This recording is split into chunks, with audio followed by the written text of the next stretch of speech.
It's the greatest podcast in the history of the world. It goes high up and under the full foot. He's taken a ripper! He has a bounce, he crosses 50, he pins the ears back, and he drills the goal! All the latest news and views from around the VAFA. Here's the big man! The big guy! He's done it again! This bloke extracts some of the finest! All thanks to Mequicare, proud partner of the VAFA. Makes a name for himself with these long bombs from outside the arc. It's a long bomb from outside the arc! This is for the love of the game. You can tweet that and hashtag it bloody good. Welcome to For the Love of the Game, thanks to Mequicare, looking after 16,500 Victorians each and every week. Well, it was Premier B Showcase round. We were not disappointed. Some incredible footy over the weekend. Premier Men's just got tighter and more interesting. In fact, you can go all the way up and down through the sections, and we are set for some fantastic footy between now and the end of September. We're into finals. We'll talk about that a little bit later on, but we are going to start with Premier Men's, and all eyes were at Melbourne University Oval on Saturday. The Uni Derby is always passionate, it's always spirited, it's always a little bit spicy, but even more so when the stakes were as high as they were on the weekend. And it was the Uni Blues who have won 3 in a row. They've kicked clear of the drop zone, a comfortable 30-point win over Uni Blacks in a massive derby at Melbourne Uni. The stakes high for both teams, but for different reasons. And in the end, it was the Blues who were too good to continue their winning form. And joining us on the line, we appreciate his time as always, is Uni Blues coach Matty Smith. Matty, thanks for your time. Not a problem. Good to be here again. Matty, it's been a remarkable season, and we spoke to you a few times early in the year when things were looking a little bit grim at the halfway point. You were 2-6 and you'd lost a bunch of really tight finishes, and you're thinking, gee, this coaching cape is going to drive me crazy. But congratulations to you and your team for the resilience and the mental strength that you've shown to not only turn things around, but really start to thrive in the competition. Yeah, I mean, it's been nice, obviously, to turn those close wins around and get a couple on the board going our way. But, yeah, it's a funny old season. This one was pulling my hair out a fair bit and going a bit grayer as the weeks went by early on, and now it's starting to turn around and certainly a better feeling over the last month or so. Just 2 defeats since round 8, and you've won 4 of your last 5. How much of it's confidence? How much of it is game plan and personnel? And how much of it is just chemistry and cohesion? Oh, I mean, it's a factor of all of those, I suppose. But I think just for us over the last month especially, we've had a really good consistency with our team, and probably a better consistency than we've had all year, only having to sort of make one change a week. So consistency in the team and the lineup, and then off the back of that, the cohesion and just probably a better understanding of what we were trying to do and how to execute each line and roles and individual roles within the team sort of structure as well has been, I think, better clearly defined from a coaching point, and the players seem to be thriving off that a little bit more as well. Matt, Paddy Grindlay here, mate. It was wonderful to call your game at the weekend, and congratulations on a stellar performance really in that victory. But what I enjoyed most about it from your perspective, mate, is that you were able to actually enjoy a final quarter. You weren't having to stress about positioning and trying to save the game or win the game. You could actually sit back and relax and watch the game of footy a little bit.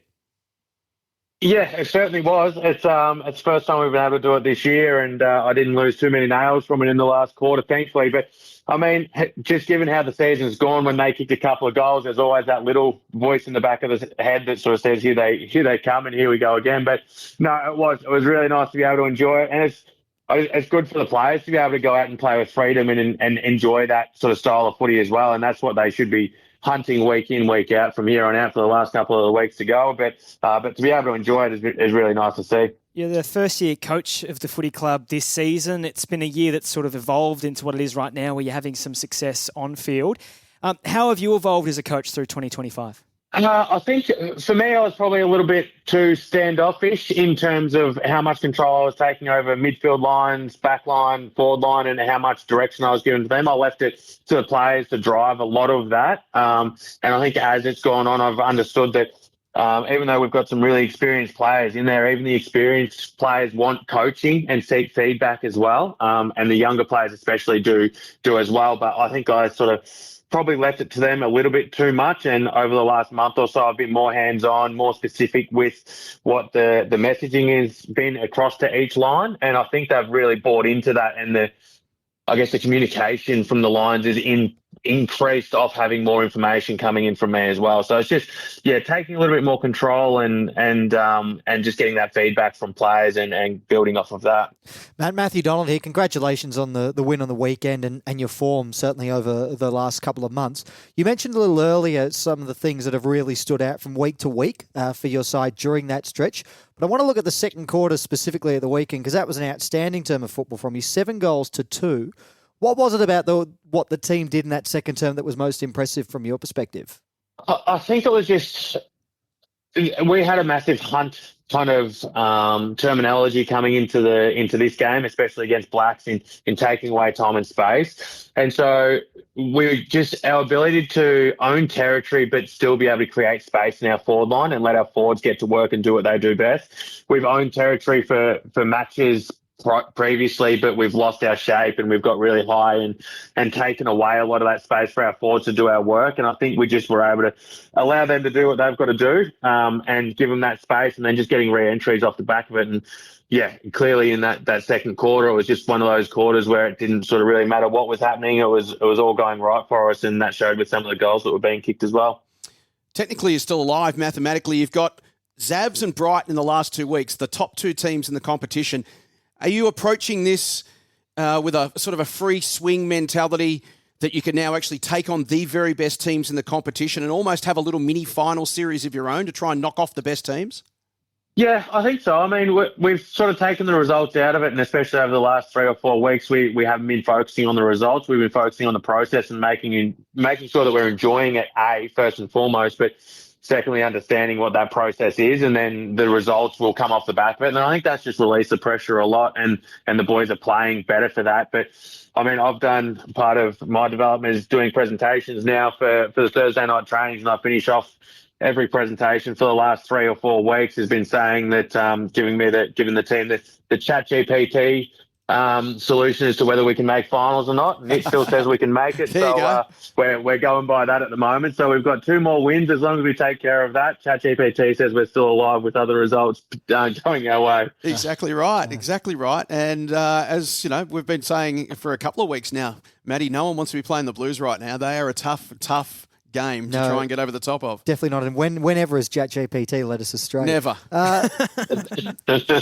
Matt, you just mentioned just there the mindset of focusing on process rather than result. Is that a mindset that shifted throughout the course of the year as well?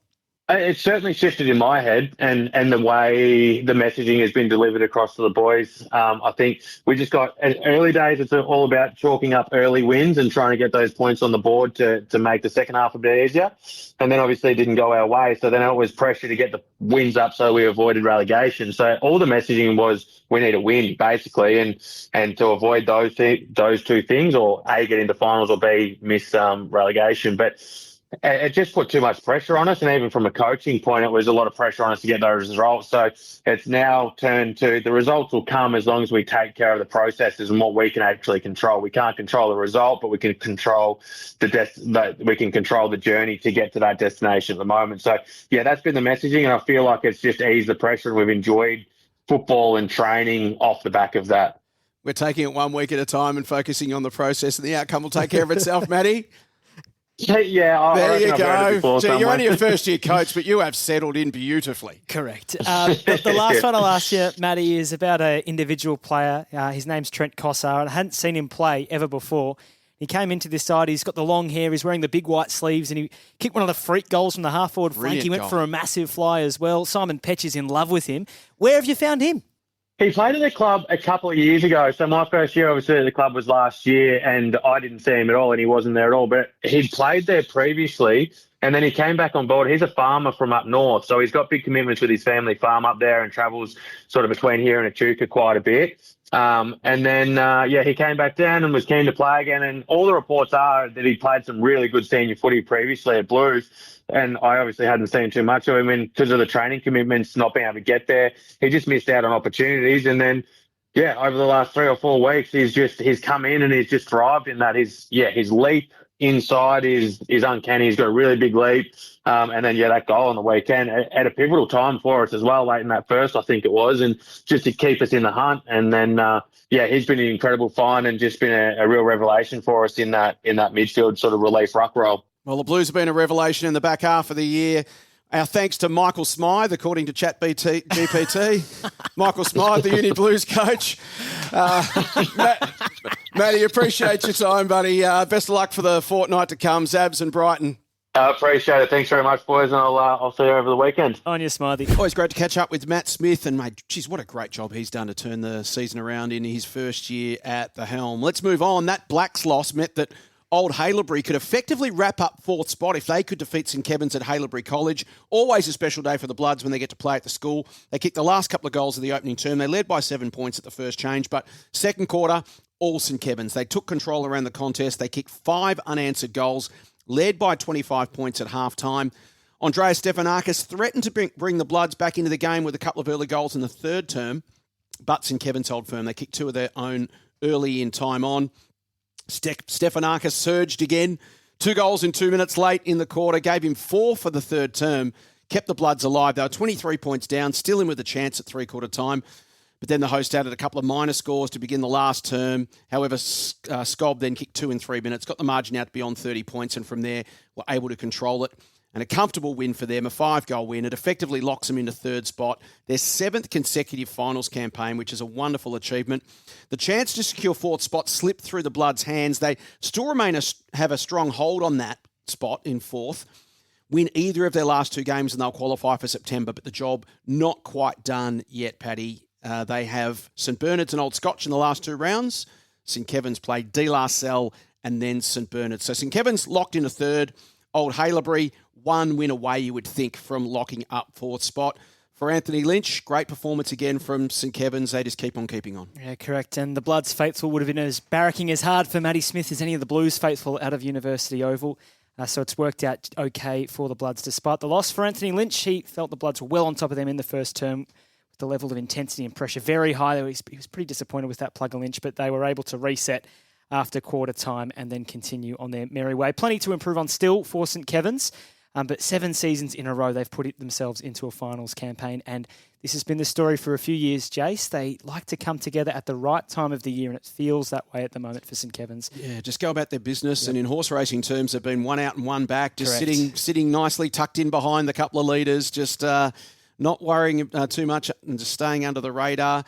Same really can't be said, though, for Old Haileybury, Matty. They've lost 3 of their last 4 now. In fact, they've only won, 2 of their last 7 games. So, yeah, they've lost 5 of their last 7 after stringing together that big winning streak earlier in the year where they won 6 on the trot. Yeah, the form has been a bit rickety in the second half of the season. Daniel Ward, though, was happy with the way that they started in terms of their intensity early, and they deserved their lead at quarter time. But then St Kevin's won some crucial contests, he acknowledged, and that allowed them to get on top in the game. And really, it was the second term that made the difference ultimately. He did credit Anthony Lynch and the team, though, at St Kevin's, who were able to be able to carry out the task despite significant changes. Did still point out that Old Haileybury, and as you quite rightly mentioned earlier, Jace, they've still got their destiny in their own hands, but they've got to recapture their best footy, and they've got to do it in a hurry. They do indeed. If they can get one more win, as we mentioned in the last couple of games, they'll probably be safe. Yep. But it is still alive, that race for fourth spot. Well, Old Zab survived an almighty scare from a gallant Collegians at Harry Trott. The visitors led by a couple of goals at the first break. Then the Lions hit back hard in the second term. They kicked 5 goals to 2 and took the lead. They led by 9 points at the half. The third quarter, all Old Zabs. The stats on this quarter are amazing. Old Zabs had 17 inside 50s to 1 for the term. You'd only kicked 1 goal for.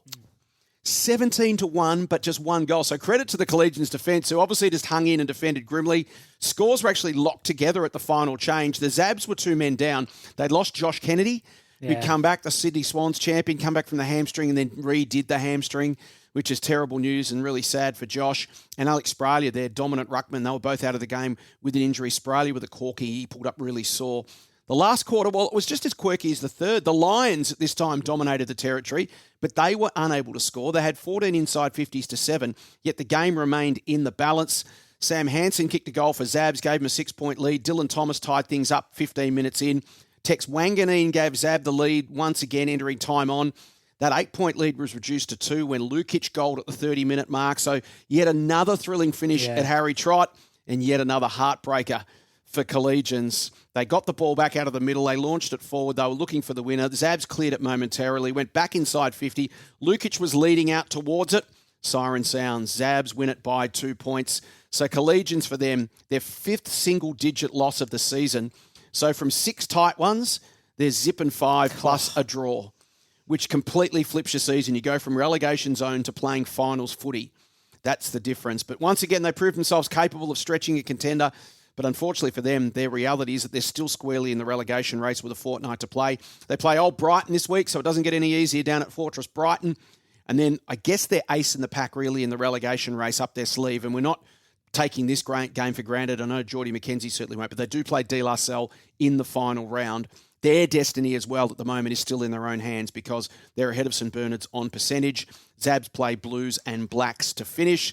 And the Zabs, well, they got out of jail. I just want to try and find a little bit of a silver lining for Collegians, despite all the games that they have lost by that small margin. It's meant that percentage is really good. It's at 91.8, which is some 18% higher than St Bernard's, and that means that could be the difference with surviving. Yeah, exactly. So St Bernard's need to win an extra game. They're both 5-10-1, Collegians and St Bernard's, but such is the percentage issue. And then when Collegians went to the Snake Pit to take on the Snow Dogs a couple of weeks ago, they did the job with ease. So I've been really impressed with Geordie McKenzie's unit. I did tip them in this game, and I was watching the scores. As close as you could get. Very, very close. Another indeed. 10, 15 seconds, they may have won it. But yeah, like they're a quality unit, Collegians, and I'm looking forward to seeing how they come back in 2026. For Dan Donati, as you mentioned, wrapped to get the 4 points after a challenging couple of weeks, and then obviously the in-game absentees to add on to the fact that Sam Fisher didn't play in this game, Marcus Stavro didn't play in this game, and they had the territory in the third term, couldn't find the scoreboard, and in the end could have gone either way. But yeah, just happy to escape with the 4 points, I think, old Nutsy Donati, and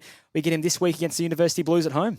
They've got some injury issues at the moment, Zabs, but fortunately for them, their depth is about as good as just about anyone in the competition. You mentioned Marcus Stavro. Is there any news on Marcus? No, just interesting to see what happens with him in the coming weeks. Josh Kennedy, that hamstrings you mentioned. Alex Spriley re-racing the clock with the corky. Tex Wanganeen with that ankle after he had that roll in the when he kicked that goal and got the 50-metre penalty late in the game.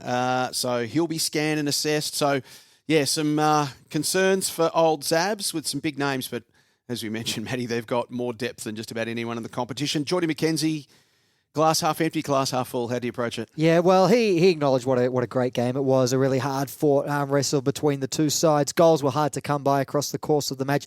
Loved the second quarter, personally from a Collegians perspective with the territory battle and being able to convert as well with the scoreboard as well and get that advantage heading into halftime.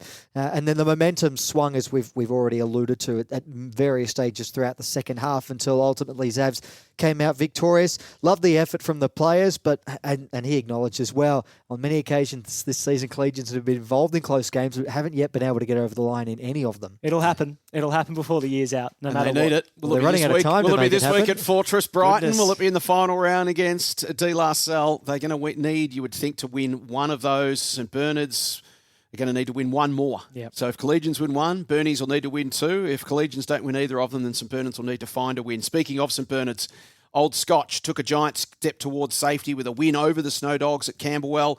Those stakes were high, as we mentioned last week. Both teams battling to avoid relegation. The winner was going to gain valuable breathing room. And this opening quarter was really entertaining. It was free-flowing. Both teams kicked 5 goals apiece. The Cardinals edged their way out to a 16-point halftime lead. They were just greater, more efficient with the ball. The Snow Dogs went at just 46% by foot. They had 21 turnovers to 11 in the second quarter, so they just kept butchering the footy and handing it back to the Cardinals. It was even again around the ground in the general contest in the third term. The Dogs actually increased their ascendancy on the inside, but couldn't again convert that into territory and score. Both teams struggled to string together possession chains. 2 goals apiece. Cards headed to the final change with a 15-point lead. And then Old Scotch, as they can do, finally got that uncontested game going in the last quarter, and they managed to control the tempo, uncontested marks. They could set up behind the footy, defend their advantage. And in the end, they just did a great job shutting the game down. There was just 1 goal for the last quarter as a result. Andy Gelbart kicked it at the 22-minute mark.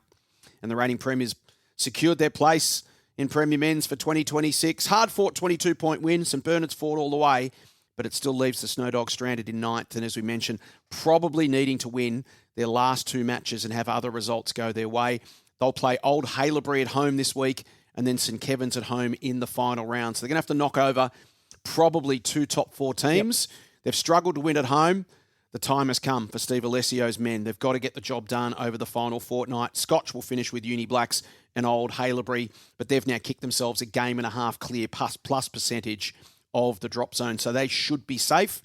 Mark Nat must be a relieved man. Yeah, and he's found something up forward. I tell you what, we've been speaking about this with the absences of James Tarrant and Ryan Valentine and Tyler Sellers up front. And they'll get some of those guys back now, won't they? VFL's done for the year. Correct, and they put their premiership full back to full forward and he kicked 4. Dougie Lawrence hadn't kicked a senior goal since 2023, What Jace a great Bennett, story. and he puts 4 on. So the celebrations would have been raucous at Camberwell Sports Ground, their last game at home for the season for Old Scotch. Great to get back on the winners list, said Mark Nat. St Bernard's came to play. The match was tight all day. Both sides had the momentum, but the leaders on field brought the energy. Reece Galvin, another one of those VFL guys, outstanding in defence, and Henry Brown dominated in the midfield, continuing his consistent season. Henry Brown had something like 37 touches or something. Yeah. Really just blew up the stat sheet.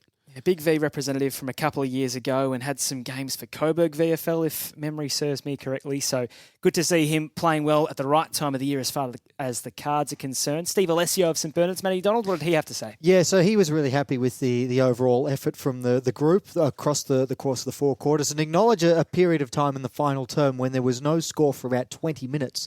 We mentioned at 3-quarter time that the margin was only 15 points, so a goal going the way of the Snow Dogs would have brought it back to under 10 points heading into time on and would have meant that the game was well and truly up for grabs. But a costly 50-metre penalty going against the Snow Dogs killed the momentum for them, and it gave Old Scotch that buffer that they were able to go on and hold on to.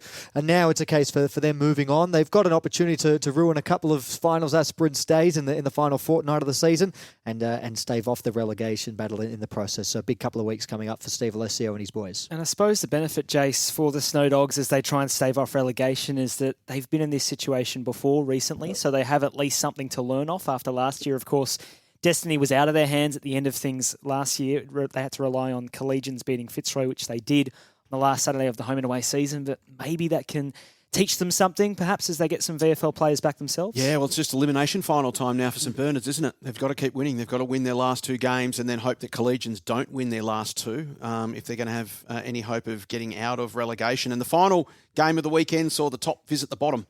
It was Old Brighton heading to Waverley to face De La Salle, and has been the case so often this season. De La served it up to a contender for an extended period, but they just couldn't quite go hard enough for long enough. They led the Tunners at quarter time by 3 points, and it took the league leaders 12 minutes in the second term to kick a goal in that quarter, but the pressure of Old Brighton eventually took its toll. They controlled the field position and then kicked the only 3 goals of the quarter to get 17 points up at the long break. And then the third term, they really switched gears. They kicked 7 goals, 3-1 behind, blew the game wide open, dominated the contest. An incredible 11 marks inside 50 for the quarter, Old Brighton. So they really lit it up. 61 points down at the final change, D-La. Credit to them. They rolled up their sleeves in the last quarter. At this point, you were thinking, gee, this could be a 100-point plus defeat. But it was only 66 points, and then they only lost the last quarter by 5 points. Charlie Richardson for the Tunners, impressive again, 4 goals. Tom Fisher, 38 touches, 9 tackles, 7 clearances. Nick Buffalo, 31 disposals, 9 tackles and 7 clearances for D-La. Old Brighton have Collegians at home this week, and they finish with Uni Blues away, which will be a very interesting game. At this time of the year, I don't think anyone's particularly wanting to play Uni Blues. D-La finished with St Kevin's away and Collegians away. Marcel Bruin of Old Brighton, well, they've taken another step towards the minor premiership. They have, and he was pretty damning in his assessment of the first half. His team wasn't able to get their hands on the football. They were a bit lax defensively. D-La had the best of the stoppages, but in the second half, and we've seen this before from the Tunners for the last couple of years now, they stepped it up, lifted their intensity across the ground and were cleaner around the football, better defensively, shifted the ball more effectively and created great scoring opportunities. They lock in top 2, so they will get first shot at the appearance in the grand final. They will take on the Old Zavarians. And that's going to be a ripping contest in a couple of weeks' time. But they need to finish the year full of running, Jace Bennett, if they want to go into that clash fit and firing. Over to Nick Highland of D-La and Matty. Yeah, well, the first half he was really happy with in terms of the pressure and the contest that they matched Old Brighton and throughout the course of that first half. And there were 17 points down at half-time, and Highland thought that they were a little unlucky that they weren't even closer. But then the drop-off in the third term was really disappointing. The D-La completely lost their way when Old Brighton kicked things up a gear. Paid credit to Marcel and the Old Brighton team in that third term for the way that they played. But then the response in the last term, Nick Highland was very happy with as well in terms of fighting out the game. It's a clear positive was that they were able to match the later leaders for the first half and 3 of the 4 quarters. If you factor in just the first the first half in that final term. 9-6 in favour of Old Brighton only. So D-La were very competitive for a vast majority of the game. Let's check the ladder with 2 rounds to play. Old Brighton lead Old Zavs by 1 game. They're 56 points and 168.8. So 1 game plus 10.5% to Old Zavs at 52 at 158.3. Those 2 teams are locked into top 2. Zavs can still finish top spot if Old Brighton get the staggers in the last fortnight. St Kevin's are locked into 3rd spot now. They're sitting on 44 points at 125.6. 2 games back to Old Haileybury in 4th spot. Old Haileybury versus Uni Blacks. Technically, Old Scotch could make it. And technically, Uni Blues could actually still make it. They're 2 games behind Haileybury. Haileybury would need to lose both their games, and Scotch and Uni Blues would need to make up about 10%. So the race for 4th is still technically between Old Haileybury, Uni Blacks, Old Scotch, and Uni Blues. They can all make it. Obviously, Haileybury in the box seat at the moment, given that they are a game and percentage clear. They would really need to get the staggers in the last couple of weeks. And then Collegians and St Bernard's will be fighting over that 9th spot. It's a 18% difference between the 2, all the way to De La Salle, who will obviously be relegated. They are yet to have a win. Can I just point out that about 2 weeks ago, Uni Blues were odds on to get relegated? Yeah, and now they're in the finals race? They are still a chance, an outside chance. I said they're 2 games plus about 10% behind Old Haileybury. Well, that wraps up Premier Men's. Let's talk Premier B. It was the Premier B showcase round over the weekend, and gee, it didn't disappoint. That's next on For the Love of the Game. Hey guys, at GYG we never compromise on the quality of our food. That's why we only serve 100% free-range chicken. We're on a mission to reinvent fast food, because who said fast food had to be bad food?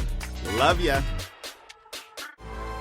Tickets are now on sale for one of the signature events on the VAFA calendar, the 2025 William Buck VAFA Finals Luncheon, held on Friday, September 5 at Zinc Fed Square. Join us as we celebrate the road to the VAFA and AFL Finals with 5-time Premiership player Dermot Brereton and 2-time Brownlow medalist Greg Diesel Williams. Secure your tickets today at vafa.com.au. This is For the Love of the Game, thanks to Mekwakare. It's time to talk Premier B. It was Premier B showcase round, and didn't Premier B put its best foot forward? One of the best games of the entire season, I reckon, across any section, was Old Ivanhoe and Old Geelong out at Old Ivanhoe on the weekend. Someone may or may not have been calling the VFL and watching this other game at the same time, because it was such a gripping contest. It was fantastic footy all around. And joining us, the victorious coach. They keep their season alive, do Old Geelong. Nick Dixon, thanks for your time, mate, and congratulations.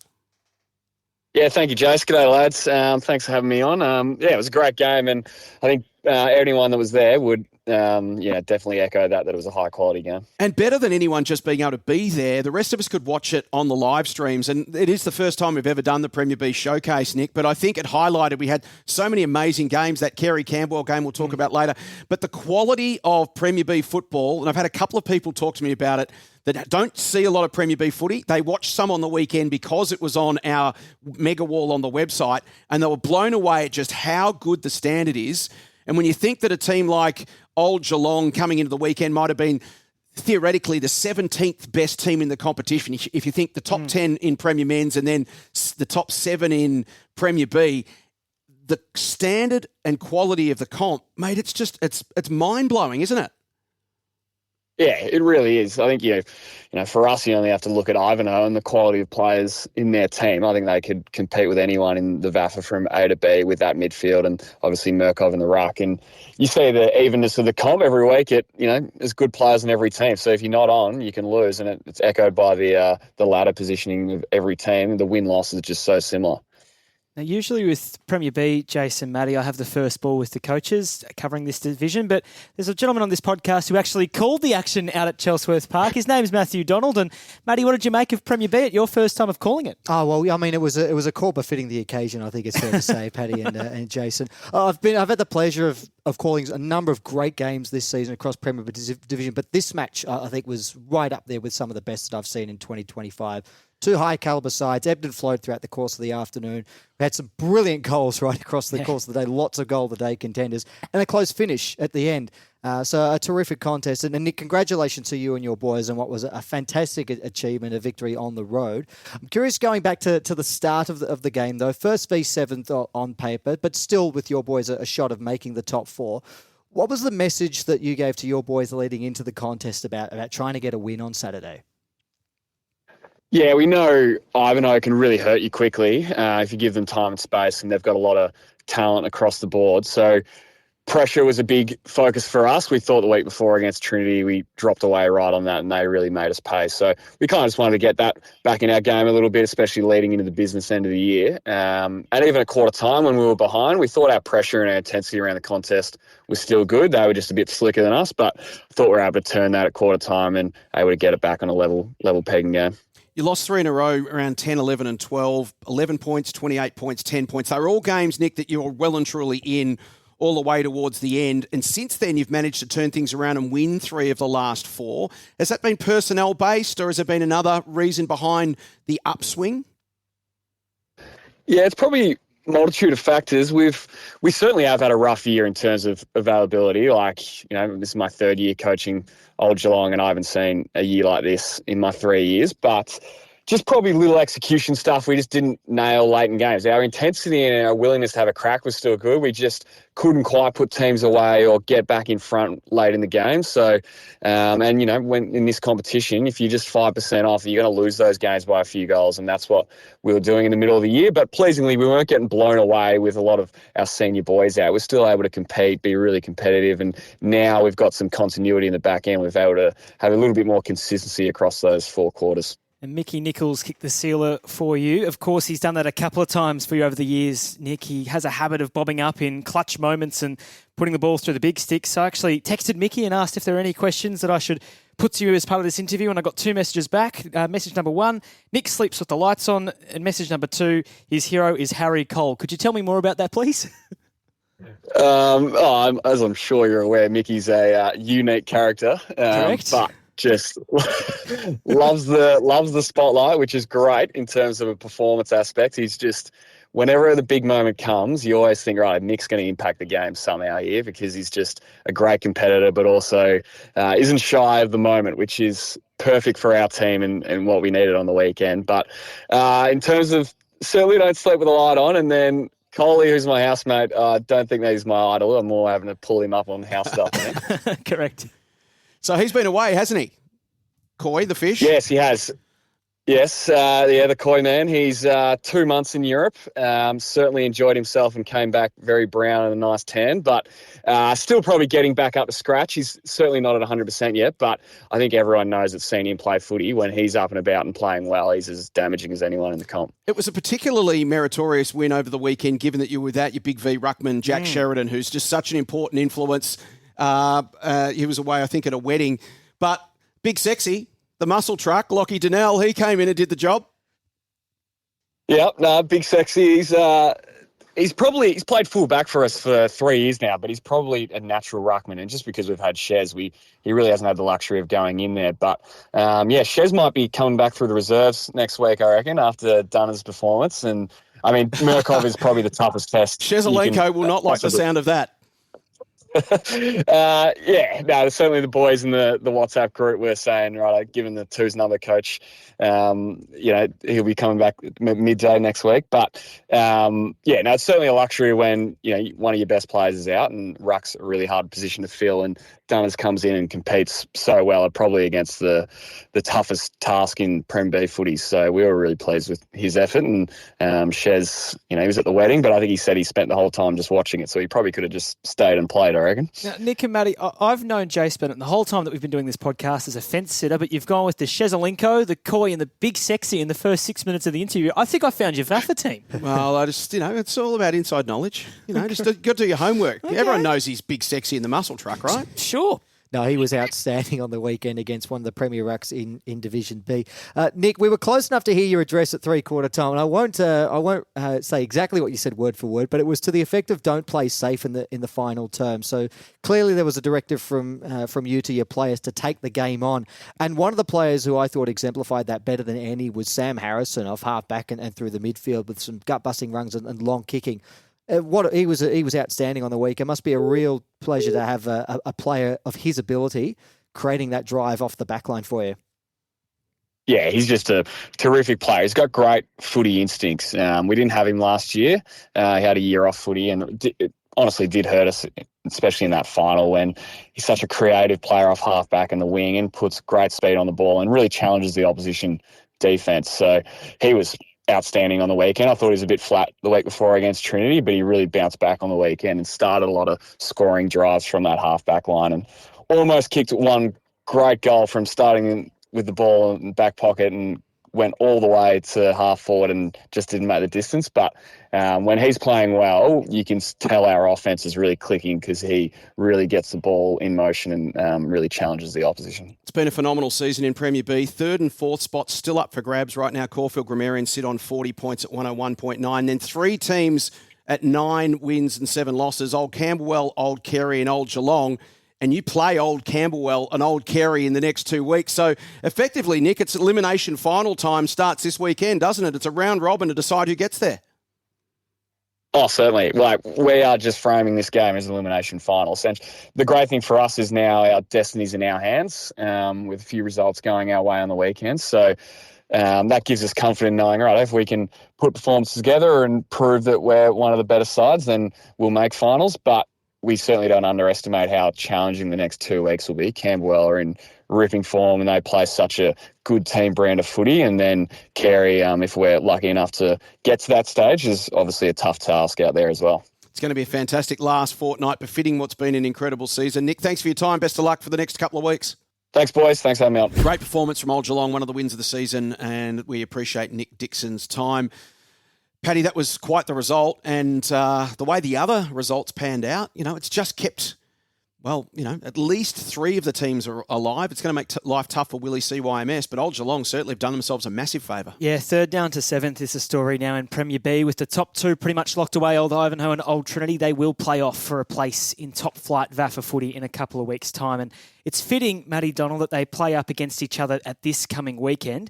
Just wanted to ask you more a little bit about that game that played out at Chelsworth Park, because you had your first look at Old Ivanhoe and they have been the story of the season with their ex-AFL players that have come through, the likes of Alex Murkov and Patrick Nation, most recently David Cunningham. What's made Ivanhoe such a difficult proposition this year, up to, of course, their game against the Ox? Yeah, well, I think it's that sort of starting centre-bounce combination. So Murkov in the ruck, and then you've got Cunningham and Will Murphy, who was excellent out of the midfield as well. Toby McLean's been a huge addition for them. Didn't play at the weekend. But saw Toby on Saturday night. Yep. He's Bulldogs assistant coach in AFLW, so he's just managing his body at the moment, trying to get himself through for the rest of the year, training, etc., and just, I guess, being a little bit selective about which games he plays to try and nurse himself through. Yeah, definitely could have done with him at the weekend and his class. But as a starting centre-bounce combination, you're not going to get many better than that at this level. So that's sort of where it's going to be one this season for Old Ivanhoe. I think my key takeaway from what was a really high-quality game of football in conditions where we had a little bit of everything, had a bit of sunshine, a bit of rain, a bit of rainbow as well throughout the course of the day. It's just how hard fought this premiership is going to be, because on paper that's 1st v 7th, and it was a really high standard game of football. So whoever wins, there's going to be 3 stiff teams out there that miss out on the finals completely this year. And I tell you what, for the teams that do come down from top flight, so certainly D-Lar and then one of Collegians, it's not going to be easy. Not going to be a fun bounce back. And you look at Fitzroy, they're going to go down to Premier C, and the old Melburnians are now out of the finals hunt as well. So it's a pretty tight thing, Premier B. Yeah. Let's go through the rest of the results, I think. And so I didn't start in my article with the Ogs Old Ivanhoe game, because there was another game that happened that was unbelievable, just as close and just as dramatic, and that was the game between Old Kerry and Williamstown CYMS at the home of the Panthers, who are not leaving home, which is an interesting caveat for the rest of the season.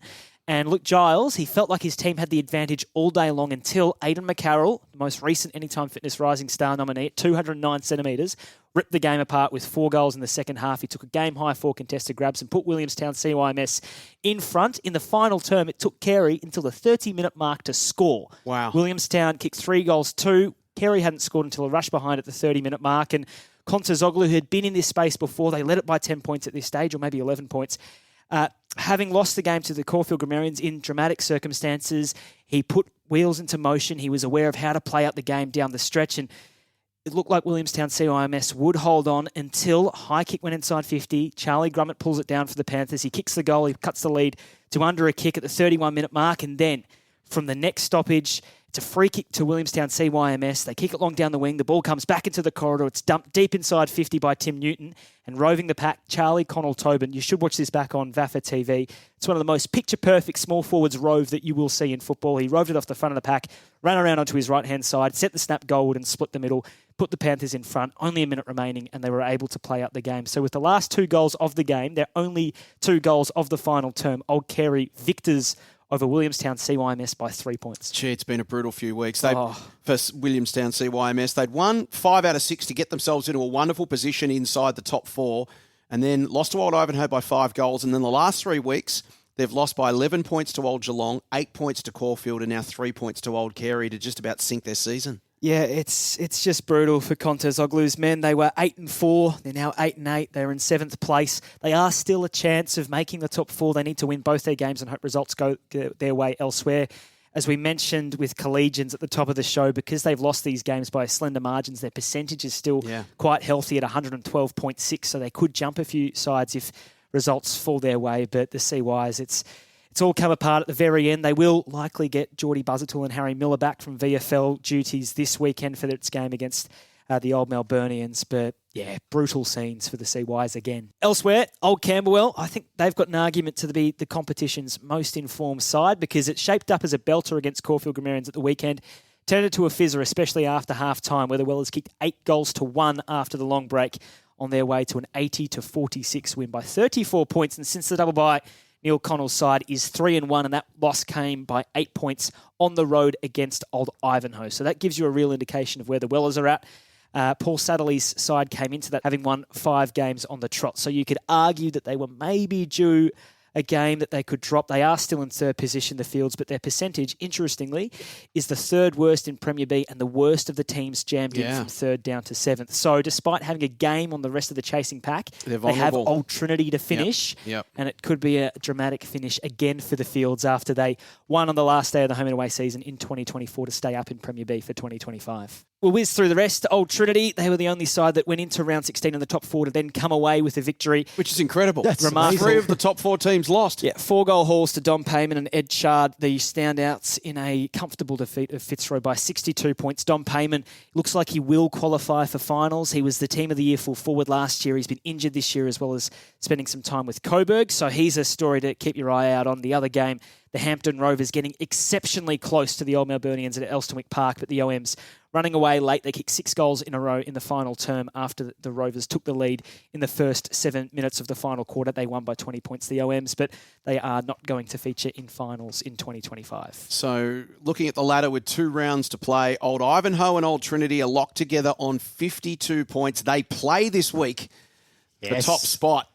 So what a game that promises to be. Caulfield sit in 3rd spot, as Paddy mentioned. They're on 40 at 101.9, but vulnerable because of that percentage. So 3 teams immediately below them, 1 game back. Old Camberwell, Old Carey, Old Geelong, all on 9 wins. Old Geelong play Old Carey and Old Camberwell in the next couple of weeks. So this is going to sort itself out with some sort of sudden death round robin over the next couple of weeks. It's going to be amazing. Then down to Williamstown on 32. Still only 1 game and almost level on percentage with Old Camberwell, but they would need all these other teams ahead of them to fall over, which is going to be difficult because they're all playing each other. So out of those matchups, one of those teams is going to win. Old Melburnians are safe in 8th position. They can't play finals this year. You wouldn't think there's only 2 games out. Technically, mathematically, they still could, but for the same reason as CYs, they've got a bunch of teams above them that are all going to be playing against each other and picking up wins. And then it's going to be Fitzroy and the Hampton Rovers dropping down to Premier C in 2025. But we've been raving about Prem B all season. It hasn't let us down. This one is going to go all the way to the end of September. It really is. So the Old Ivanhoe, Old Trinity story, it'll arrive in the first week of the finals, and one of those clubs will be heading up to join top flight in 2026. But because of how tight this competition is, it's not like last year where it felt like at times it was Old Haileybury, D-La, and then the rest.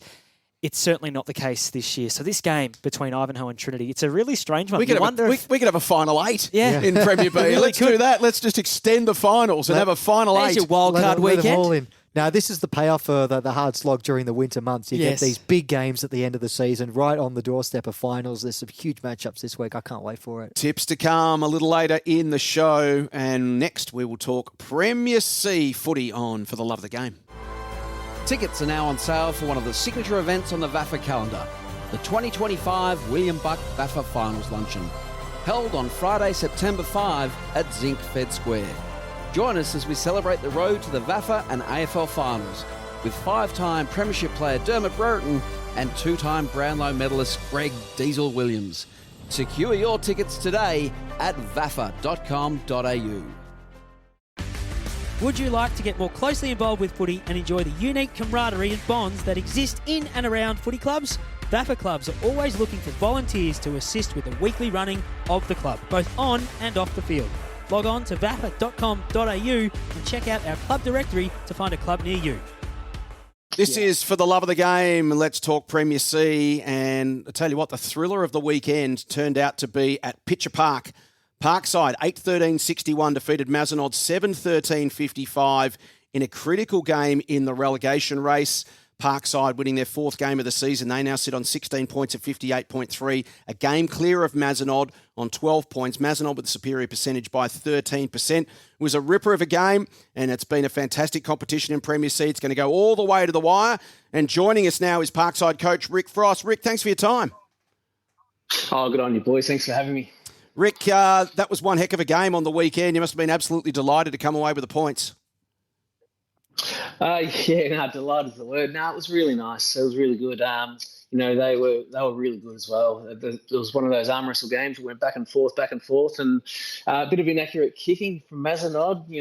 Sort of kept the door open a little bit. So, but yeah, they were good, and some of our boys really stood up on the day, and they sort of understood how important it was as well for the club and for the season to just sort of go on that little bit further. It's been a challenging season for you guys, so to be able to pull one out of the fire here and snap a 5-game losing streak says a lot about the grit and the resilience and the fight that's still left in your group. It was wonderful. We were really lucky to have Anthony Clarica down during the week as well, and he's an elite performance coach, and he works with the Hawks and Brisbane as well. And he just sort of cleared a few things up as well. Just really brought it back to basics. Having a bit of clarity going in the week, and for the boys to sort of understand, it's not. It can be a bit more simple than what we can overanalyze things was really good. What sort of things did he clear up for you? He's really awesome actually. It was funnily enough. He goes, "Oh, I just got a conversation with one of the high-profile coaches of the AFL." It's like, "Oh, yeah, all right." He used the same sort of models with these guys as well, and he really looked at how to harness your motivation, because sometimes you sort of take the eye off the ball a little bit as a club and as individuals when things aren't going well. And he sort of spoke about sharpening the focus. What do you really want? Just breaking it down to real basics, which was fantastic. And he spoke about making sure you foster culture, and culture's been such an embedded thing through our women's, through our juniors and the seniors. So we just really sharpened up what culture actually means and identified that in the club, and sort of got to work on that a bit. And he said, just look at the basics, which is do your best, play with passion, and who are you supporting. So it was some really simple things, but it sort of it reinvigorated the players. So it was awesome. You've been arguably the most successful team in the VAFA over the last few years. 3 straight grand finals. You've come rising up through the ranks, all the way from Division 3 back in 2022. It's been a wonderful journey. How's the challenge? We speak about culture, and the easy thing about culture is when things are going well, everyone can say, "Oh, the culture's awesome." Culture's really tested when things get tough, isn't it, Rick? And for you guys this year, this is the toughest year that you've had in quite a while because you've kept rising through the ranks to a certain level. How's it challenged your culture, and how's your culture stood up to that? Well, that's a really good question, and thanks for asking that one. Look, it does sway, and it's been trying to keep the very basic things. So on the weekend, apart from what Anthony was saying, it was trying to work out what courage actually means as well. Because if things aren't going well, how do you actually bring forward some things of losing some games into some positive things, And in regards to actual culture, there's been a couple of the guys at the club that have been really leading well, and I've been so proud of them. Our skipper went overseas for a little bit. He's back, which is really good. But in that time, young Matty Holden has been stood up as captain, and just the work ethic of what he's been creating. Doing extra sessions on Mondays and inviting the players to join that, and then looking at Tuesdays, Thursdays. And he's really been shaping the culture, and so have our leadership teams, because they've realised that things haven't been ideal. And for them to stand up the way they have, Maxi Bellasoni, Riley Williams, they've just been superb. And it's sort of it's allowed the players to take a bit more ownership over, the culture and where they want to steer it, opposed to just the coaching staff. So yeah, I mean, culture is really difficult, and it certainly does. It does, balance when you're winning compared to losing. Although, we play for the love of the game, as you realise. But yeah, I mean, winning means something, and there's satisfaction in it. And there's nothing like a win to re-establish some culture. Mate, 47-point turnaround at the weekend after your last time against Mazenod, where you got done by 41 points. You've got Glen Ira Old McKinnon this weekend, and as I look back through the fixture, you lost by 11 points at the last time of asking. So under the current rules, mate, you should be fine at the weekend. No issue with training. Just turn up and take a 6-goal win. How are you preparing for the Griffins? Oh, yeah, not preparing, just using what you said then. I agree 100%. Perfect. In fact, don't even bother playing the game. Let's just put it in the book. Perfect. Oh, exactly. Oh, look, it is basing off, where we went last week, and we're really looking at, the strength-based process of the team at the moment. And it's hard to say exactly where we'll be in regards to need to wait to see, how strong Glen Ira are as well. Things will be pretty fleeting, but it'll be following the same book as last week. Wonderful to have Mick back, our captain, although not for Matty, but Mick will be back next week as well, and he's superb. In regards to culture and in regards to courage and the will to win. So it's going to be super. It really is going to be super. And Glen Ira got some really good forwards. They've got I think it's Sean Bass and Lockie. Mirrors, I think it is. I think they've kicked about 70 goals. So they're tall and strong up forward. So it'll be on. We're really looking forward to it. Rick, is in terms of the performance last weekend, a great game, a terrific win for you and your boys. Was there one thing in particular that stood out about the way that your Chargers played? One thing that actually stood out, there was. I mean, there sort of comes a time where you're a bit restricted if things haven't been going ideal for you. But they sort of freed themselves up, and they sort of took on some more risky avenues to goal. And although it wasn't the highest scoring game, but just to be able to sort of take risks and say, okay, risks instead of playing constrictive safe footy can pay off. So they sort of took the game on a little bit like that. Just the basic things that everyone knows. That they went lateral when they wanted to go lateral down the fat side of the ground, and they had a few more handball receives. So that was really courageous of them. I was really, really proud of them, because it's not always easy to do that, and they did. So I think that's the main things that sort of happened, and I think that's what we'll be looking at this week, obviously. Rick, a thrilling finish coming up in Premier C. You've got Glen Ira, who sit 6th. You've got St Bede's Mentone Tigers, who sit 4th. You're now a game clear of Mazenod. Mazenod take on the winless Paran this week. Mazenod have a 13% advantage over Parkside at the moment, so it's going to go all the way to the wire. Thanks for your time this afternoon, mate. Good luck for the next fortnight. Oh, thanks for the fun, boys. Thanks for having me. So Rick Frost and Parkside, 6-point winners, 8-13-61 over Mazenod, 7-13-55. Elsewhere around Premier C, Beau Morris, big winners, 20-11-131, defeated Pegs 4-5-29. Parkdale Vultures by 33 points over Ajax. This was the one that we were really keeping a close eye on. That's a great win for the Vultures, 12-11-83, defeating Ajax 7-8-50. Marcelin, 45-point winners over St Bede's Mentone Tigers in a bit of an upset, a lot of an upset. 12-12-84 to 5-9-39. An enormous win for Marcelin. And then Glen Ira Old McKinnon, 16-11-107, defeating Paran 11-8-74. So that Marcelin win just kicks them clear of the drop zone. They're up to 20 points and they're safe now. They're 2 games clear with 2 to play. You would think they're safe. I mean, who knows? We take nothing for granted at the moment, but we take a look at the ladder at the top end. Parkdale sit a game clear of Beau Morris in top spot. They're 15-1. Bowie are 14-2. Those 2 teams will finish in the top 2 because it's a 2-game gap now to Ajax on 48 points plus percentage. So effectively a 3-game gap with 2 to play. So it'll be Parkdale and Beau Morris in the first week of the finals for a spot in the grand final. And then the other semi-final, a cutthroat one, will be Ajax versus St Bede's. They're tied together on 48 points, and they are 3 games clear of Pegs in 5th, another 3 games back to Glen Ira in Old McKinnon in 6th. Then it's Marcelin in 7th on 20 points, 1 game back to Parkside, one game back to Mazenod. But as I mentioned to Rick Frost, even though Parkside are a game clear of Mazenod have the percentage over them by 13%, and Mazenod play Paran this week, who haven't won a game. So if Mazenod win and Parkside lose, those two flip again. And then there's the story that in round 18, Mazenod then play first. So they play last, and then they play first to finish the year. So maybe that evens out the percentage, one up, one down. But yes, with a 13 percentage point advantage on Parkside, Mazenod do look the team that's likely to stay up, although, as you said, Jace, You never know. we saw with Marcelin, don't take any of these results for granted. Absolutely, that's exactly right. Especially when relegation is involved. So we're going to go all the way to the wire in Premier C as well. Which section aren't we going to go all the way to the wire with? It seems like it's happening all the way from top to bottom, which what makes the VAFA such a wonderful competition. Time for divisional footy. After the break, we'll catch up with BRAYDEN May and his divisional wrap on For the Love of the Game. Are you looking to grow your business? William Buck are more than just accountants and advisors who can develop strategic growth plans for your business. With over 125 years' experience, William Buck has expertise in navigating through challenging times and has been working closely with the VAFA community, creating positive change for individuals, businesses and community organisations. William Buck's team of specialist advisors work collaboratively, providing you with 360 support. Schedule a complimentary consultation today by visiting williambuck.com. Is your club celebrating a player milestone?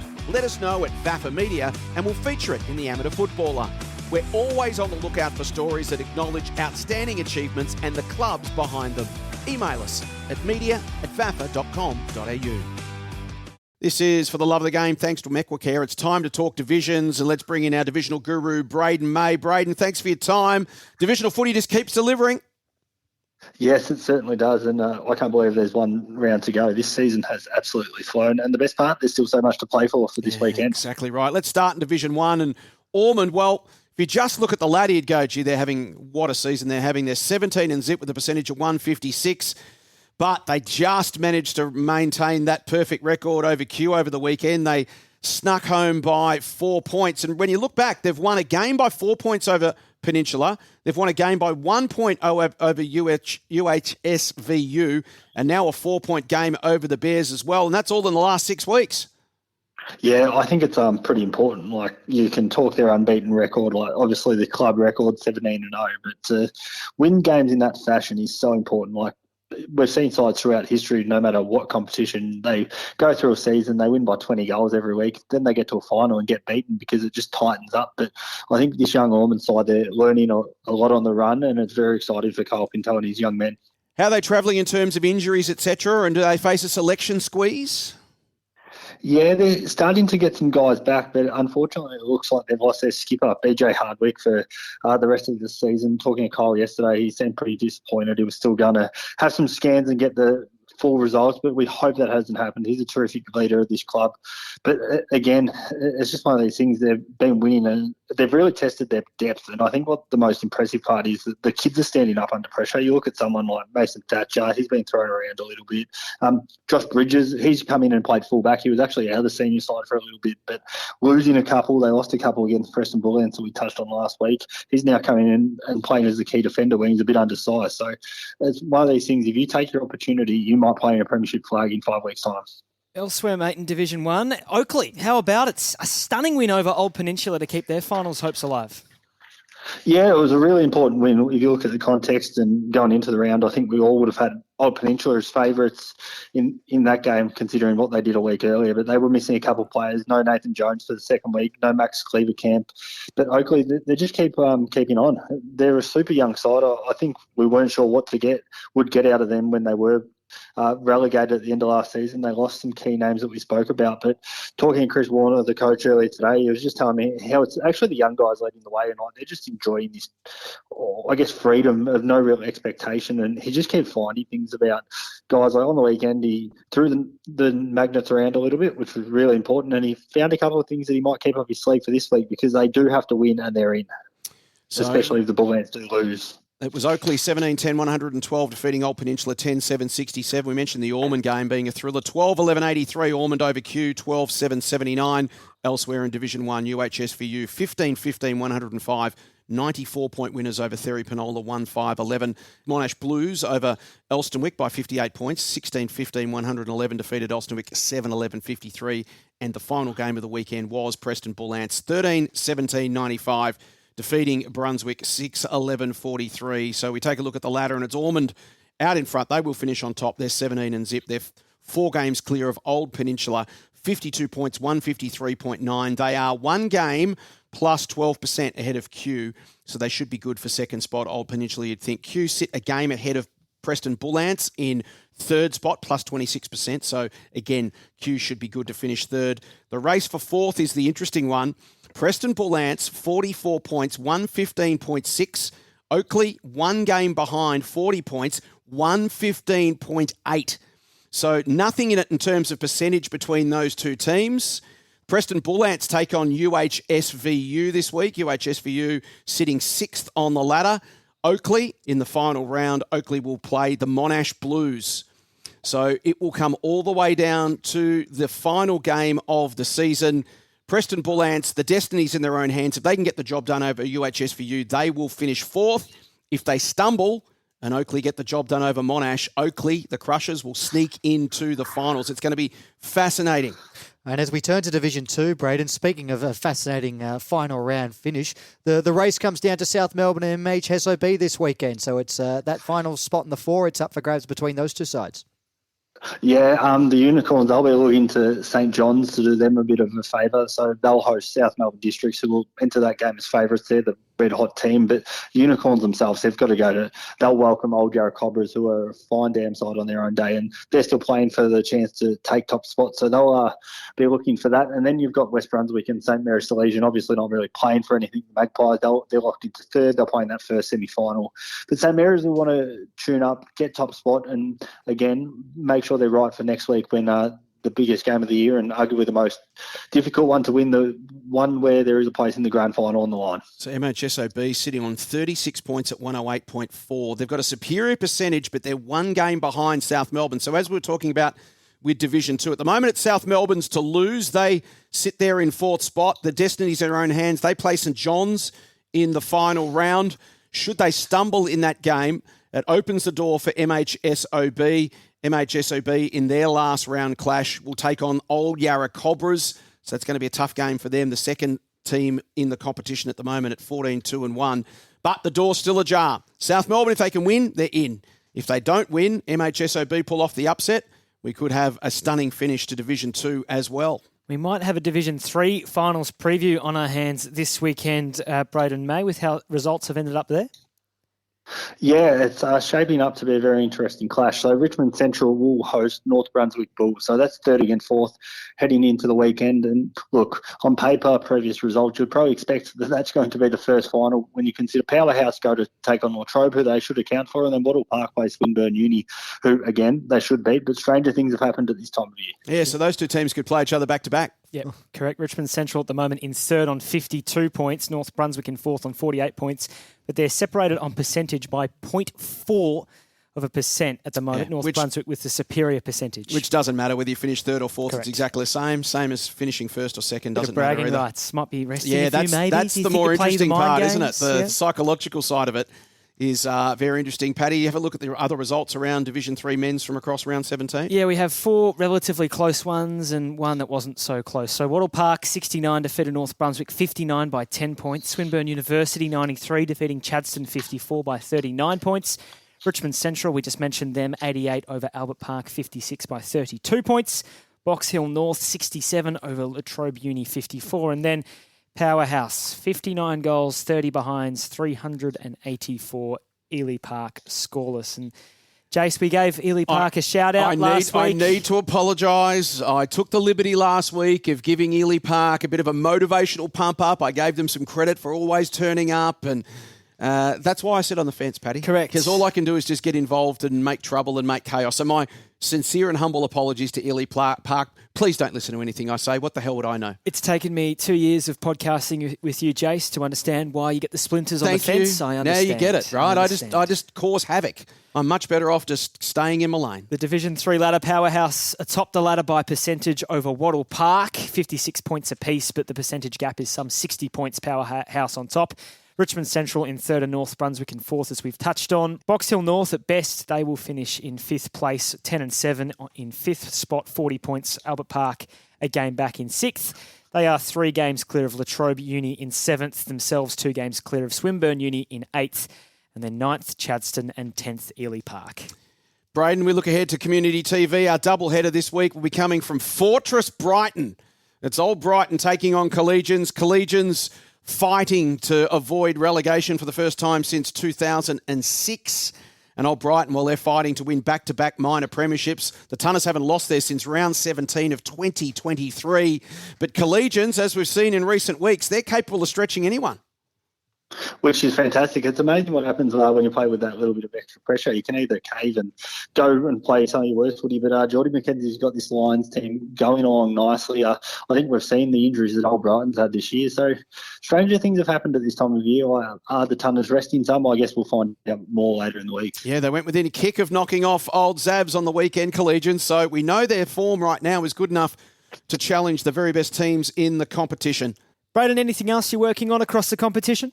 Actually going to take a look at some of the young players that have taken some big strides this year. It's always exciting to see the names that I guess that we might not know too much about yet, but will have a big impact on future years. And just speaking to all of the coaches about some of the guys that have stood out to me, they just love these guys and they love the opportunity to promote their players. And I think that's fantastic. And it's so good when people want to promote their players and push them onto the highest level that they can play at. And you look at the VAFA Anytime Fitness Rising Stars in recent years, they've all gone on to greater heights in their footy journeys. And certainly this year, the committee has found it particularly challenging. There's been so many great, worthy candidates week after week after week. And with only a couple of weekends to go in the season, there are still so many on the watch list to be considered, Brayden. So you're right. There's just so much talent around the VAFA at the moment. We saw that when the under-19 Big V team played. Yeah, you're definitely right. And I think a lot of credit has to go to just everyone in the competition, the way they go about their footy. It's just a great environment for these young kids to develop. They can play a good, clean brand of footy where they're up against men and they're also playing against some of the most talented players in the country. And just the lessons they can take away from that compared to playing against, I guess, people their own age where they can sometimes be that big fish in a small pond. And it's great for the young men that do test themselves and the women as well. Yeah, so many great men and women players, young players in the VAFA coming up through. Looking forward to that piece later in the week in all the News Corp publications. Brayden, thanks for your time as always. Thanks very much, guys. Time now to talk women's footy and William Buck Premier Women's. Well, Caulfield Grammarians off the back of a 2-point loss to St Kevin's last week, which was their first loss of the season. A 3-point loss this week to Old Scotch. So in the last fortnight, the top team has lost to the second team and the third team by a total of 5 points, which suggests that this final series in September is going to be crazy. It was Old Scotch 3-8-26, defeating Caulfield Grammar 3-5-23. Elsewhere, West Brunswick 5-5-35, defeated Beaumaris 1-4-10. St Kevin's 1-7-13, defeated Geelong 1 straight goal. So just 2 goals for the day at Como Park. And the big winners of the weekend, Q, 9-10-64, defeated Willie's CYMS, who didn't score at Fearon. Let's take a look at the league ladder through 16 rounds. Yeah, so Caulfield Grammarians, despite 2 defeats in 2 weeks, are still top spot, but you mentioned, Jace, Old Scotch and St Kevin's hot on their heels in second and third, respectively. West Brunswick rounding out the top 4, and then as we go down the ladder, Q in 5th, Fitzroy in 6th, Old Geelong in 7th spot, Williamstown CYMS in 8th, and then Beaumaris rounding out the ladder in 9th spot. On to Premier B Women's. The last home and away round of the season saw St Bede's Mentone Tigers by 5 points over the Old Zavarians. Old Yarra by 2 points over Westbourne. Port Melbourne Chargers by 57 points over Melbourne Uni. And Old Brighton by 58 over Marcelin. And we have finals, Jason Matty. So this weekend at 20-12 at Elstonwick Park, it'll be the Port Melbourne Chargers and Westbourne on Saturday morning into the afternoon footy. What a wonderful story it is on both fronts. Port Melbourne Chargers in their first season in the competition, Westbourne in their second. Fantastic stuff, and that'll be a great game of football. So that is the 3rd versus 4th, the cutthroat game. Port Melbourne Chargers coming through in 3rd position, Westbourne in 4th, and then 1v2 also at Elstonwick Park a little bit later on Saturday, Old Brighton taking on the Old Melburnians. So back-to-back Premier B women's action. What time's the doubleheader start? 11:40 it kicks off, so get yourselves to Elstonwick Park. You can watch Port Melbourne Chargers and Westbourne into Old Brighton and the Old Melburnians. Which leads us into, Jason Bennett, Sun Watch. That's not Jason Bennett. Oh, This is wig me out. hang on. You've done it for every week of the season, and now you're subcontracting Yeah. to Matty. Yeah. And I thought he did an outstanding job. It did have a baritone to it that I don't think you can achieve. So impressive stuff from our man. We've brought him in halfway through the season, and geez, he's been good off the bench. Thanks to Sherrin. It is Ton Watch week 17, and we have 5 double-figure hauls in week 17. And it kicked off in Powerhouse Senior Men's in that game against Ely Park. Harry Officer kicked 18 goals. 18 for Harry. Ooh. And now let's talk about the next 2 guys. It was an epic finish to the Under-19 Division 2 goal-kicking race. So Sam Littress from the Blacks entered the final round on 39 goals, one behind Will Young from Scob on 39. So Will Young on 39, Littress on 38. Now, Sam Littress from the Blacks had a huge day. He kicked 14 goals and finished the season on 52. Will Young had an even bigger day. He kicked 17 goals and finished on 56. So Will came rattling home with 25 goals in 2 weeks to win the goal kicking in the Under-19 Division 2 competition. Congratulations to both those guys, Will Young and Sam Littress. They kicked 17 goals and 14 goals respectively. 10 goals to Josh True from Beau Morris Senior Men's. Great performance from him in senior footy. 10 for Josh. 10 also for Luke Stubbs, who kicked 10 in that big Powerhouse senior win. 8 to Indiana Harrison from Ormond Senior Women's. She kicked 8 for the weekend. And Byron Gunn from MHSOB Reserves, he kicked 8 as well. So to our season leaderboard, we've got 13 players this year with 50-plus goals, which is a magnificent performance. And we have on top, after kicking 4 for the weekend... 4? Jake Dillon from Richmond Central Reserves. He now sits on 99. Oh, no. And it is all set up for him to kick the ton this coming weekend. Just got flashbacks to Mark Wall reverse sweeping. I was Don't just- do I it, was- Jake. Come on. I was just going to say Jake Favola Dillon over there at the moment. Anyone works with Jake Dillon, give the man a 5-metre berth at all times. I can't. If anyone steps on his toe or if he ends up with like a broken bone in his foot or a broken finger, I will cry real tears on this podcast, and everyone will be able to listen to it. Flashbacks to 1986. Brian Taylor going for the There you Coleman medal. go. Came in on 98 goals. The first ball he went for that afternoon, he tore his groin and had to stay out there, and they fed him the other 2 goals and got into 100. Then he came off and didn't play again. Blake Williams kicked 1 from Box Hill North. He's on 77. So Jake on 99, Blake Williams on 77. Then we've got Jordan Hessline from Parkdale Vultures on 70. Rory Calvert on 64. Luke Ashen in the mix as well. He's actually on 66. He kicked 4 for the weekend for Oakley. 60 to Jack Hall from Old Yarra Cobras. 59 to Jacob McElroy. 56 to Tom Callick. And then Will Young, who's come rocketing into contention after kicking 17 goals to hit the first page of the leaderboard. He's got 56 for the year as well. Our women's competition, Ton Watch, the season leaderboard, our top 3 goal kickers separated by 1 goal. Indiana Harrison from Ormond kicked 8 on the weekend. She's got 45. She's level with Georgia Harris from Port Melbourne Chargers, who kicked 7 on the weekend. She's also on 45. 1 goal back to Georgia Cropley from St Mary's Salesians on 44. She kicked 2 for the weekend. And then a 9-goal gap back to Hannah Smith from St Kevin. So 45 to Indiana Harrison, 45 to Georgia Harris, 44 to Georgia Cropley. So the goal kicking comp in our women's competition this season will go all the way down to the wire. Tips time. It sort of felt like I needed some sort of sting there. It sounded... So you don't get to the ton watch, so you have to sort of work in another one. Tips. It sort of sounded... Big, sexy little... Sounded a that bit- sounded like Jewel of the Faith stuff. I'm really sounded a bit confused. flat, didn't it? Yeah. So, Paddy, we need to talk. Yeah, I thought we might have to. Um, I reckon I got 1. Maybe. You're being a little harsh on yourself. You actually got 2. Oh, okay, good. You picked Old Trinity and Old Melburnians against the bottom 2 teams. Good on you, Paddy. So that was really, you really put yourself out there. And then the other 3 games, it could go either way. You were on the wrong side of it. I think That's Matty actually picked 3, you picked 2, and then you both got 3 on the Premier that's Men's. fine then. So 5 versus 6. So the gap's been closed to 7 now, 109 to 102. He won't get me. With a couple of weeks to go, plus finals. We'll keep it going into finals.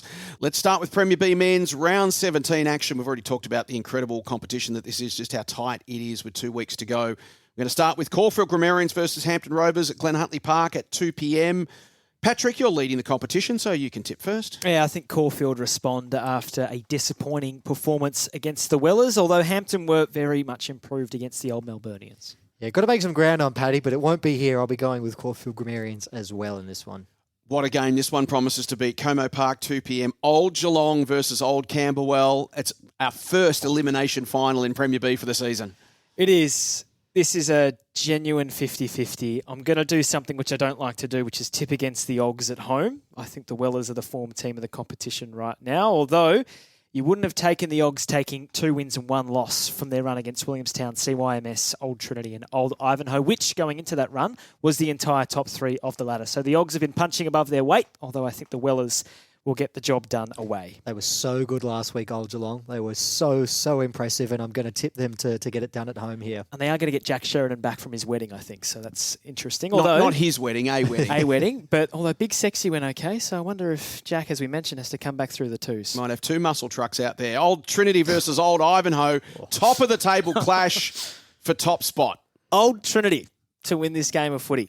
I think on the basis of? I think they're just... The last time they played Ivanhoe, they got the win. I think they're bringing some guys back. There was the Beasley boys of the story. Boston Dowling's the story. They're not too far away. They're going to start filing back in. Dom Payman's now got his legs underneath him. I just think that they are better prepared for this individual game, but has no bearing on what might happen in a couple of weeks' time. So Collingwood will play in the wildcard They games. will. That means it probably won't be Boston Dowling. Trinity or Ivanhoe, Matty? Who do you like? Old Ivanhoe to respond. As good as Old Geelong were last week, Old Ivanhoe were very good as well, and I'll back them to respond here with a win. Williamstown CYMS against Old Melburnians at Fearon. Williamstown CYMS to respond, and they need to. Yeah, Williamstown as well should get the victory here. And the final game of round 17 in Premier B men's, Old Carey versus Fitzroy at Carey. Yeah, the Panthers at home. Yeah, Old Carey as well. To William Buck Premier Men's, and we have got 4 of our 5 games live coverage on VAFA Media this weekend. We'll kick it off with Old Zabs versus Uni Blues. It is our SEN game. You'll also see it live streaming simulcast on the VAFA website at Toorak Park from coverage from 1:45, opening bounce from 2. Zabs and Blues. Gee, I tell you what, there's a couple of games where an upset might be on the cards this week. Let's force Paddy to pick first. You should There go you first, go. Paddy. I was appreciating that. I would be really interested, I think, to see the team sheets for this game because we will have some returning VFL players for both teams. I think the Old Zavarians at home, you can't really tip against them, although this does look like a pretty tricky proposition with how well the Blues played, especially after quarter time at the Melbourne University Oval in the Uni Derby. This is the upset that I'm going with. This Yeah, one, I'm going to go Uni Blues. You can't argue against their form. They've been really good. And Zabs have, even though they did just fall over the line against Collegians in a good win last week, as Paddy mentions, there's a couple of players who might not be available for them with injuries. And I just think they're a little vulnerable. Uni Blues for me. So that game will be 1:45 on the SEN app and vafa.com.au. Our community TV doubleheader from 11:35. The Rezzies into the seniors. Old Brighton versus Collegians. Collegians did everything but beat Old Zabs on the weekend, but no one has beaten the Tunners at Fortress Brighton since round 17 of 2023.